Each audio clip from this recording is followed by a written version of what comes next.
ভাই এতগুলো বোতল নিয়ে এখানে কি করছেন? ভাই এইটা হচ্ছে ফোরামন টোপ। এই যে দেখতেছেন উপরে একটু ধরেন, এটা হচ্ছে আমাদের আম বাগান। আম বাগানের এই যে ফলের যে মাছিটা হয়, এই মাছি যখন এই হোলটা ফুটাই দেয়, তখন আপনার আমের ওইখান থেকে পচন তৈরি হয়, আমের মাঝখান থেকে ফাটল আরম্ভ হয়। তো এইটা প্রতিরোধের জন্য এই যে এই অবস্থা আমরা করছি।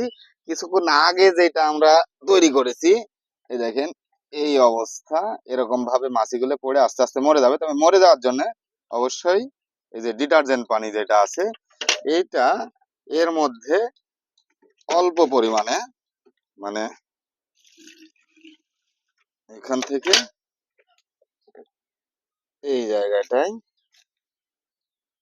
এইভাবে দিয়ে দেওয়া লাগবে। তাহলে আপনার যে ফলের মাছি আছে, এই যে এই মাছিগুলো পড়ে আর কিন্তু উঠতে পারবে না। এটা হচ্ছে এই কারণে ফেরোমন ফাঁদ দেওয়া দিচ্ছি। আমরা আম সরবরাহ